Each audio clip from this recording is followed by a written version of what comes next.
Você está preocupado com o seu plano de saúde? As notícias mostram para a gente que as operadoras estão cancelando de forma unilateral os 50 a mais. Quer dizer, quem tem mais de 50, cuidado, porque o seu plano de saúde pode cancelar. E outros casos também. Ciro Gomes, você tem mais de 50, né? Tenho 66 relativamente bem vividos. E tem plano de saúde? Tenho plano de saúde. Ainda não cancelaram o seu plano? Não. O que está acontecendo no mercado de saúde privada? É uma expressão do que nós conversamos na conversa anterior, porque tudo está em decadência no Brasil. E é quase sempre pela mesma razão, a substituição da inteligência pela ideologia, pelo conchavo, pela corrupção, pelo clientelismo, pela apropriação do espaço público por microinteresses privados, e o interesse geral não tem mais patrocínio no Brasil, porque não tem sindicato, não se organiza, e aquilo que estava organizado está todo cooptado para cá ou para lá. Então, repare bem, hoje você tem um problema muito sério no Brasil que é paradigmático e histórico, a mudança acelerada da nossa demografia. Então, assim, os jovens adoecem menos, os velhos adoecem mais. Se eu tinha muito mais jovem do que muito mais idoso, a escala dos planos de saúde ou da Previdência, você vê que é o espelho de uma coisa da outra, é muito mais relativamente simples, viável de consertar. Se eu deixo passar essa janela, que é o grande crime que o PT cometeu, que a democracia brasileira, a propósito, não é só o PT, cometeu, é deixar essa janela fechar, e agora nós somos um país envelhecido, com problemas de terceira idade, graves e tal, que vamos voltar para o seu problema, plano de saúde. Então, começou aqui os custos, porque qual é a lógica do plano de saúde? Ainda que eles tenham lucro, a lógica deles é que a gente pague um pouco mais do que eles gastam para honrar os compromissos. O que está acontecendo na base? A demografia envelheceu. E o que está acontecendo na assistência médica hospitalar? Inerência do descaso estratégico dos líderes brasileiros. O Brasil internacionalizou, na prática, 100% dos custos incorrentes da saúde. Que destruímos o nosso complexo industrial de saúde. Ficou claro na pandemia, né? Quando a gente não tinha claro, nem só que eu respirador. escrevo sobre isso, proponho sobre isso, caminho propostas concretas, objetivas de como superar isso, mas a ideologia dominante, a burrice dominante e vamos dizer assim, legitimada pelo pensamento progressista, onde estão artistas, intelectuais, sindicalistas, estudantes e as organizações de esquerda, todas estão caladas ou sancionando isso. Então, Quer dizer, os custos são dolarizados. Os custos são dolarizados. E a Inglaterra, o Reino Unido, eu escrevo sobre isso, estou muito preocupado com isso também, o Reino Unido, praticamente, tirando salário dos profissionais de saúde, que também nós estamos correndo para tentar resolver contradições da vida brasileira com despotismo esclarecido. Então, piso salarial para a agente comunitário de saúde, ditado em Brasília, sem as finanças municipais ou estaduais terem menor condição de encarar. Piso nacional para enfermeiro. Tudo, diríamos assim, justo, porque é o aviltamento salarial brasileiro, mas assim, de novo explode lá numa federação imasculada, destruída, desfinanciada, colapsada e tal, e também não tem solução para nada. Enfim, estratégico examinado, é tudo da mão para a boca, confusão, e tome agora vai sair um piso salarial para garis e tal. E tu acha que eu acho injusto que um gari receba 2 salários mínimos? Não, eu quero melhorar o salário mínimo. Percebe que está vil por causa disso. Então volta ao plano de saúde. Os custos de saúde, da assistência médica hospitalar da Inglaterra, do Reino Unido, são, tirando salário, iguais aos do Brasil. O aparelho de ressonância magnética, o ultrassom, os reagentes, os anestésicos, tudo importado, em dólar. Ou seja, então não tem solução. Dentro desse modelo econômico, zero possibilidade. O que vai acontecer é isso. Piorar. O mais fraco se arrebenta. Porque você falou... Aí, vamos lá, o terceiro argumento. Você tem uma estrutura reguladora que foi apropriada. O Lula andava na pré-campanha no jatinho da Prevent Senior. Isso é verdade, pura e simplesmente. Eu lamento, I'm sorry, petistas. O Lula, eu tenho fotografia, pousou no Ceará num jatão, não era um jatinho, um jatão da Prevent Senior. E isso é só uma expressão caricata, ele mesmo tendo andado no jatão da Prevent Senior, ele pode ter autoridade, mas a nossa Agência Nacional de Saúde Suplementar é desse jeito. Aí desloca da Agência de Saúde e vai para o Congresso. Aí o Lira diz que vai... Tenha paciência. ferraram o Brasil. Ferraram o Brasil. E querem que continue ferrado. Ou seja, e a saúde? Então, você coloca isso, a questão do envelhecimento da população, né? Que esse modelo, que é o modelo de repartição da Previdência. Isso existe em qual lugar do mundo? Eu lhe digo, só remanesce nos 63 países que eu estudei, em 3. Brasil, Argentina e Venezuela. Que tal? O modelo de repartição? De repartição. Por quê? Os outros modelos são de capitalização? São mistos ou de capitalização. Que incluía no substitutivo que vocês apresentaram. O meu plano que eu apresentei e tal. Quem que quer discutir? Aí não, já fizemos a reforma da Previdência. Fizeram nada. Só para ter uma ideia, vão avançar agora de novo. Só para criar problema. Vamos lá. E para adiar para outro dia o que não se resolve nunca. Os militares têm um déficit per capita de R$160 mil per capita, quer dizer, por cabeça. Então, vou repetir. Então, segrega o custo previdenciário versus arrecadação. Então, um militar brasileiro produz um déficit de R$160 mil por cabeça, por ano. Um servidor público médio do executivo, legislativo, judiciário, tem um déficit de 40, 38 mil reais por ano. O povão tem um déficit de R$1.800 por cabeça por ano. Onde é que é o ajuste que essa gente propõe? Em cima do povão. Percebe? E não funciona por 2 razões. O sistema de repartição é uma lógica de um contrato intergeracional. Eu pago hoje uma contribuição que, tá faltando dinheiro para mim, eu não tenho dinheiro para nada, ainda assim eu tiro um pedaço do meu salário ruim, mal, para botar no hospital, para pagar o cara que está aposentado. Na crença de que quando eu envelhecer, o jovem que vem atrás de mim vai pagar pela minha. O governo quebrou este contrato. Quando se fala do lesa-pátria, quebrar contrato no setor financeiro, nós quebramos o contrato intergeracional com as tais reformas em que o cidadão contribuiu 20, 30 anos sobre 10 salários mínimos, recebe um salário mínimo vil, e etc. Quebramos esse contrato. Quebramos esse contrato porque não tem mais gente vindo. Então, pessoal, a taxa de natalidade caindo. Isso aconteceu caindo. abruptamente ontem? Isso não aconteceu abruptamente ontem. A gente tinha 8 trabalhadores ocupados por um aposentado, passamos para 5, para 7, para 5, para 4. Era um ajuste que deveria ter sido feito. E a elite política do país fez o quê? O que a elite política fez do país? Qual é o papel da liderança de um país? Se for estadista, é pensar no futuro, nas novas gerações. Se for um politiqueiro desses que tomaram o poder no Brasil e estão liquidando a democracia pela sua inconsequência absoluta, tudo isso é inconsequência da democracia protocolar, elitista, podre que nós temos no Brasil. Então, repare, tem jeito ainda? Tem. Tem jeito ainda. Ainda tem, mas não é isso daí. Qual é o jeito? O jeito, eu estou propondo uma discussão em que a gente estabeleça para o futuro, respeitados 100% dos direitos adquiridos, o que é uma rendição minha, há uma evidência. Os tribunais não aceitarão retroagir, o que é até melhor direito, embora haja muito abuso nesta aceitação. Mas vou aceitar para minimizar a resistência, o conserto do futuro. Então, qual é a ideia? A ideia é que você estabeleça uma previdência social única para todo mundo.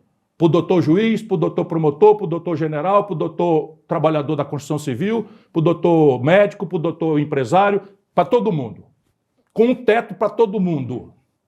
Vamos discutir 6 mil, 7 mil, 5 mil, 8 mil, 10 mil. Vou discutir, mas vai ter um teto para todo mundo. Esta é a previdência pública para amanhã. Quem está no sistema vai ter a transição e eu tenho uma proposta para a transição. Para que eu estou falando em proposta? Isso é um exercício acadêmico. Acadêmico, pois é. Acadêmico. Mas vamos lá, eu quero ajudar, eu não vou me demitir de querer ajudar o Brasil. Então, está aqui, a nova Previdência Social vai ter 3 pernas. Uma perna vai ser um programa de renda mínima, de cidadania, equivalente a um salário mínimo para todo mundo, independentemente de contribuir ou não contribuir. Vai substituir o BPC, vai substituir o Bolsa Família, vai substituir o Auxílio Presídio, toda essa massa de clientelismos e de políticos, vai ser tudo consolidado. Quando eu terminar, vai faltar 70 bilhões. Eu vou criar um imposto. Eu proponho a criação de um imposto sobre grandes patrimônios acima de 20 milhões de reais na pessoa física, com alíquota pequena de 1,5% no máximo, ajustando a conta de capital externo do IOF de 0,38 para o equivalente a isto, para poder evitar a fuga especulativa, e isso aqui fecha a conta. A segunda vai ser a previdência de repartição atual. Transição. Quem quiser entrar para o terceiro pulo, que é um sistema de capitalização, esses dois se comunicam. Vai dizer o seguinte, então eu, Ciro Gomes, eu já não valho mais, vale o jovem. Você é jovem, você contribuiu com 25 anos, falta 5 para se aposentar. Você, então, tem em tese um ativo contra a União de 25 anos de contribuição. Mas então você vai manter o regime de repartição? De transição durante a para transição. este segunda perna. Mas olha o que eu estou dizendo. Você fica de repartição até morrer. Certo? Se você quiser, você fica no repartição, que é o que eu lhe disse, vou garantir para o futuro. E aqui você vai ter um teto, não interessa mais. Aceita aquele teto que nós vamos discutir. Pouco interessa a sua categoria, você vai ter 5, 6, 7, 8, 9, 10 mil. Vamos lá, discutir. Para todo mundo. Cabo de regimes 100%. próprios. Porém, qual é a inovação? Eu proponho que você, que tem um ativo de 25 anos de contribuição aqui, se quiser migrar para o novo, eu te pago 100%. Capitaliza a minha conta. Capitalizo sua conta pelo valor de face, ou ainda lhe dou mais o direito de você negociar no mercado secundário com o deságio que o mercado pagar. Com isso eu esterilizo uma parte importante desse passivo que boa parte vai fazer. Tá, então o regime de repartição... E aqui esse terceiro é de capitalização. Quem quiser ganhar acima do teto vai fazer uma conta particular de capitalização público, não necessariamente estatal, mas não privada em nenhuma hipótese. Com governança rígida de uma legislação que vai estabelecer compliance, determinação de aplicação em AAA, etc., etc., etc., para prevenir as bandalheiras que acontecem nos fundos de pensão hoje do Brasil, sob comando e inspiração do lulopetismo desde sempre. Previ, Petros e coisas que tal. Esse regime de repartição, ele dura durante essa transição e acaba? Quer dizer, os jovens que vão estar entrando não terão mais regime de repartição? Daqui para frente é todo mundo no terceiro piso, na terceira perna. Tá. Quer resolver o problema? É isso aí.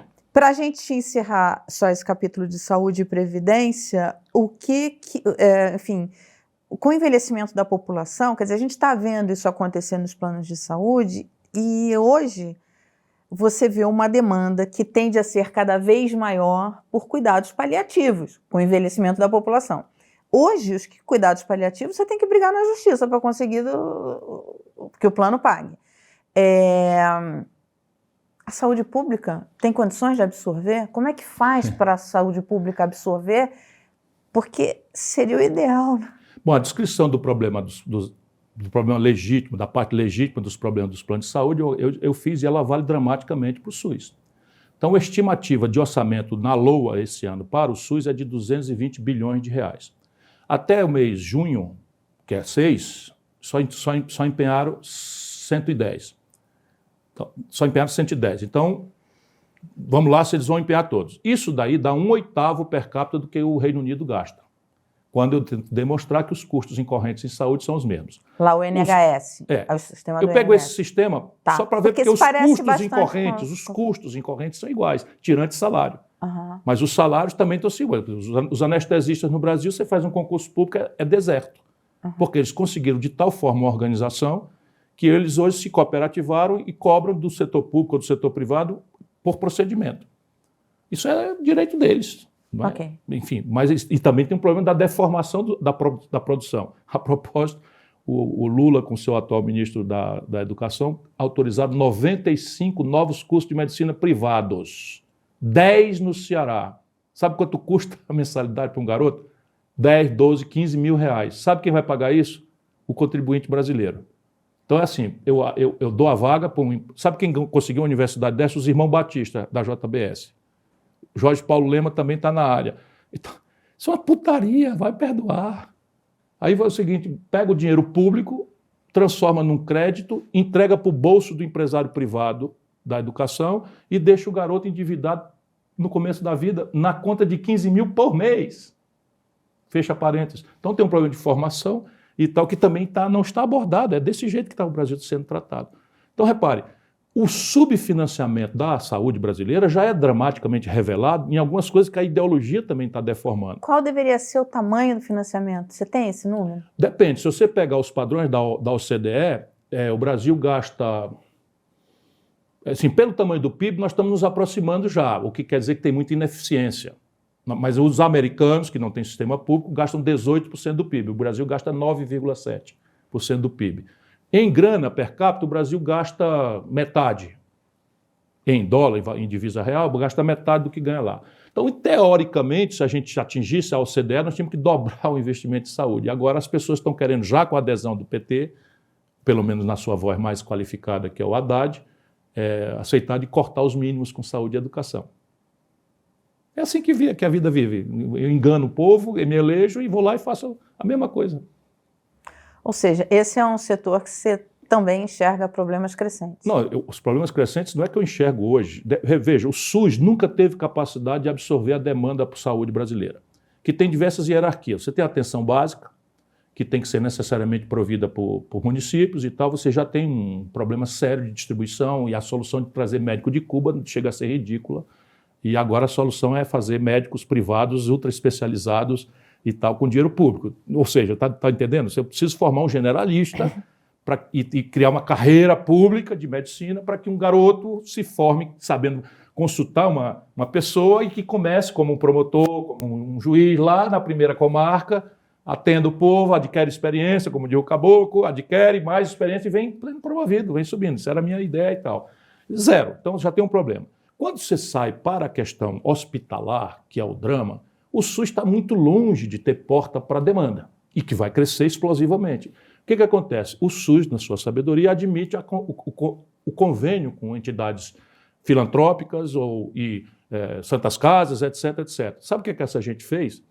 Mais ou menos há uns 20 anos, congelou a tabela de procedimentos dos valores. Então é o seguinte, você faz aqui em São Paulo, que o governo de São Paulo tem muito dinheiro, não paga a conta para a União, pega uma liminar, passa 18 meses sem pagar a conta, aí quando o tribunal cai a liminar aberrante, que não podia ter dado jamais, São Paulo capitaliza para o fim do mandato e tal, e agora está Minas Gerais com liminar. Esse país está numa baderna geral, sem governo. Sem governo. Então, estou lhe dizendo, mas São Paulo, com essa cortesia com o chapéu alheio, criou uma tabela de suplementação. Mas para o resto do Brasil é assim, você custa um apendicite 800, 900 reais, entre anestesia, fio de sutura e não sei o que. Eu estou chutando aqui um exemplo, tal, eles pagam 100. Aí começa a química, a esculhambação e tal, tudo quebrado. Essas santas casas e não sei o que e tal. Aí o pretexto qual é? Fraude. Ok. Mas aí, em vez de você pegar o bandido e, sabe, punir severamente, você trata todo mundo como bandido. E a tabela do SUS está congelada há 20 anos. Lulopetismo, puro, na veia. Por quê? Porque nós temos que preservar o SUS. É isso aí. Isso é um problema para toda a economia, inclusive. É gravíssimo, porque as sociedades estão envelhecendo, todas elas estão olhando para isso estruturalmente, institucionalmente, tem um drama de conflito distributivo, de cofinanciamento, enfim, de eficientização pelas... Sabe quantos por cento dos hospitais... Eu li o Rio para não chorar. Sabe quantos por cento dos hospitais públicos brasileiros têm acreditação? Acreditação quer dizer assim, eles obedecem a um padrão mínimo de eficiência, que quer dizer infecção hospitalar, coisas desse tipo, 1%. 1%. Nosso povo é tratado como, sabe, como bosta pelo setor público. E vota a favor. Parabéns. Bem, agora a gente vai falar sobre política, sobre eleições e sobre o que vem por aí na vida do Ciro. Diga, dona Gisele.